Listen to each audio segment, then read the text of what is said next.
Hello everyone. My name is Vinay Gupta. I'm passed out from Naipur, Kolkata, and now I'm working in the pharmaceutical industry. I just make a new channel for the one-to-one interaction with the pharmacy student to improve their GPAT and Naipur preparation. This is my first video on YouTube channel. Hopefully you enjoy the small lecture, and if you have any doubt, please ask in the comment box.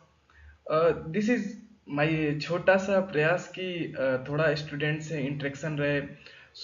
आज हम थोड़ा discuss करेंगे general pharmacology के topic पे। General pharmacology एक बहुत अच्छा सा सुंदर सा टॉपिक है जो पूरे फार्माकोलॉजी का बेस है। जैसे हम इंग्लिश में अल्फ़ाबेट सीखते हैं ना बचपन में, तो हमें अभी तक काम आती है। वैसे जनरल फार्माकोलॉजी टॉपिक कनेक्ट करती है पूरी फार्माकोलॉजी से। फार्माकोलॉजी सीखने के लिए इसका समझना बहुत ही ज़रूरी है। So we are just going to start the pharmacology topic. इसका श्री गणेशाय हम करते हैं। When we are coming in the pharmacy environment ना, बहुत बहुत सारा इंटरेस्ट होता है कि फार्माकोलॉजी सीखने का, या जो भी ड्रग्स है कैसे काम करती है, ये हमें सीखने का बड़ा शौक होता है। क्या होता है फार्माकोलॉजी, क्यों होता है, आइए समझते हैं बहुत ही इजी वे में। Pharmacology is the science of drug. Science of drugs means कि इन फार्माकोलॉजी बहुत सारे ड्रग्स आते हैं, बहुत सारे क्लासिफिकेशन होते हैं। हर डिजीज के लिए अलग अलग क्लासिफिकेशन है, कौन सी ड्रग कहाँ यूज करते हैं। If you are preparing for the GPAT and NIPER, so classification से बहुत सारे भर भर के क्वेश्चन आते हैं। और बहुत सारे क्लासिफिकेशन होते हैं, तो डेफिनेटली आपको याद करते करते थोड़ा सा बोर होने लगेगा। बट उसके लिए भी हमारे पास तरीका है। बहुत सारे निमोनिक्स हम आपको देंगे जिससे कि आपको ऐसे भी क्लासिफिकेशन चुटकियों में याद हो जाएगा। Here we will discuss about the pharmacology. Pharmacology is the science of drug. In pharmacology, there are two branches, pharmacokinetics and pharmacodynamics. Pharmacokinetics means क्या होता है, what is the definition of pharmacokinetics? Pharmacokinetics means what body does to the drug.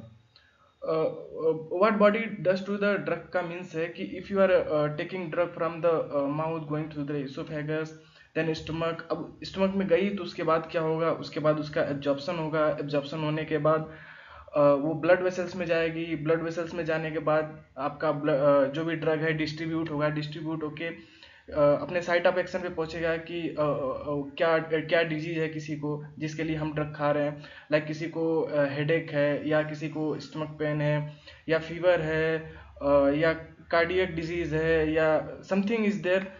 इसके हिसाब से जो भी drug होता है अपने साइट ऑफ एक्शन पे जाता है, उधर काम करता है।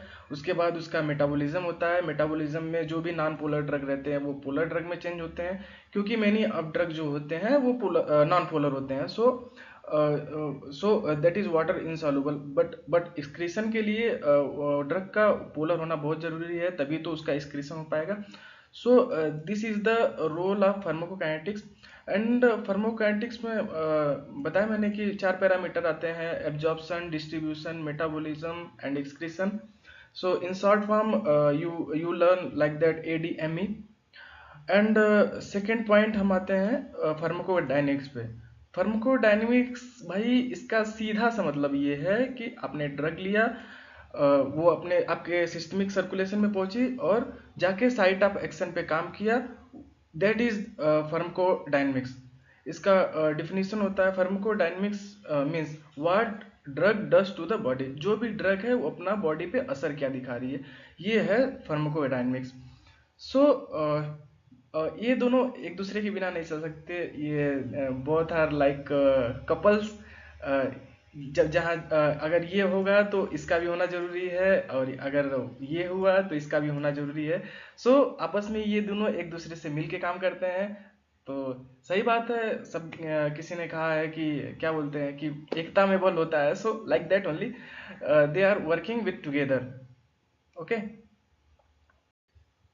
सो हियर फार्माकोकाइनेटिक्स तो आ गया, देख लेते हैं कि डिफिनीशन क्या है। वैसे तो प्रीवियस स्लाइड में मैंने आपको ऐसे क्लियर तो कर ही दिया है, बट फिर भी देखते हैं। लिखा है what the body does to the drug. Body pharmacokinetics में बॉडी क्या असर कर रही है ड्रग पे। ड्रग आई बाहर से तो उसका क्या क्या करना है, सब बॉडी को पता है कि उसको उसको उसका एब्जॉर्प्शन कैसे करना है, डिस्ट्रीब्यूशन कैसे करना है। उसके बाद जब ड्रग अपना एक्शन दिखा दे तो उसको एक्सक्रेट आउट कैसे करना है, सब बॉडी को पता है। सो हियर 4 पैरामीटर होते हैं: absorption, distribution, metabolism. Metabolism means इसको बायो ट्रांसफॉर्मेशन भी कहते हैं। And last one is excretion.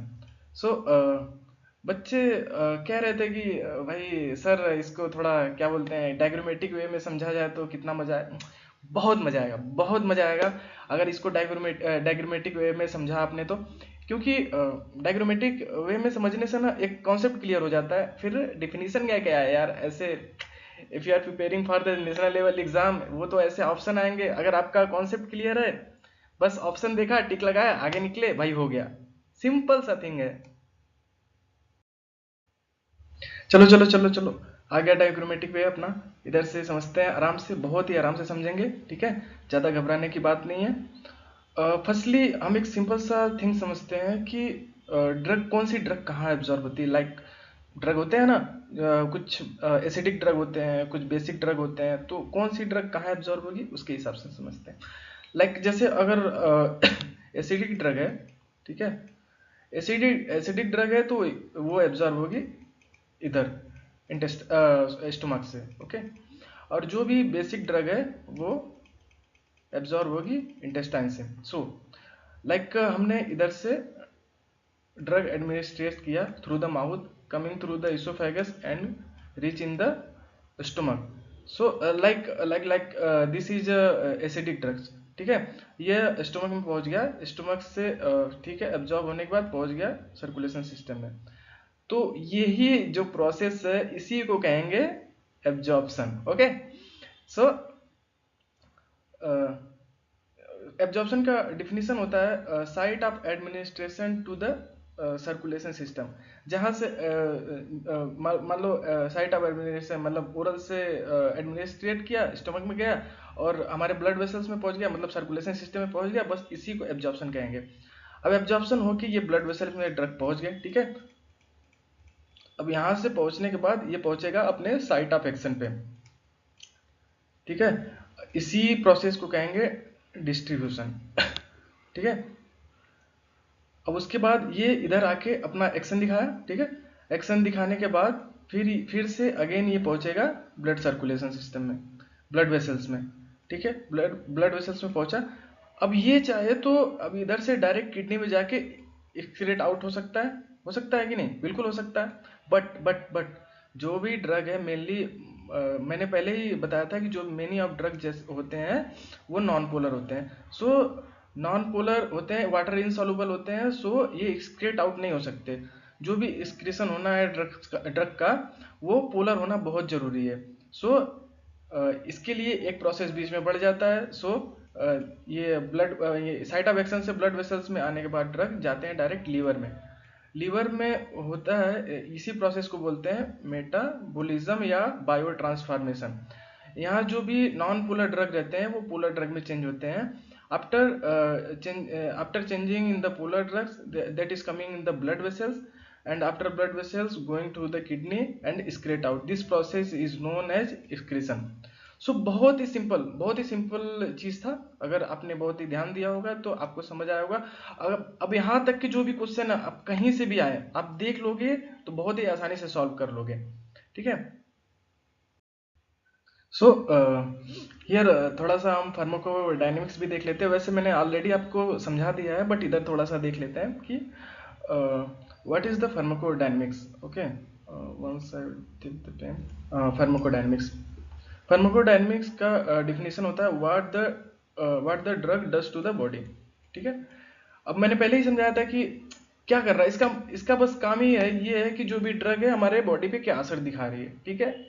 आपको हेडेक है, दवा लिया, इसोफेगस से स्टमक में गई, उसके बाद ब्लड वेसल्स में गई, जाके डिस्ट्रीब्यूट हुई, अपना जाके एक्शन शो किया, शो कर जो भी एक्शन शो किया वही फार्माकोडायनेमिक्स है।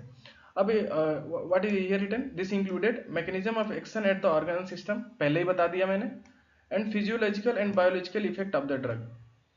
जो जो भी ड्रग इफेक्ट जो भी ड्रग है फिजियोलॉजिकल और बायोलॉजिकल इफेक्ट शो कर रही है वही है, इसके अंदर यही आता है।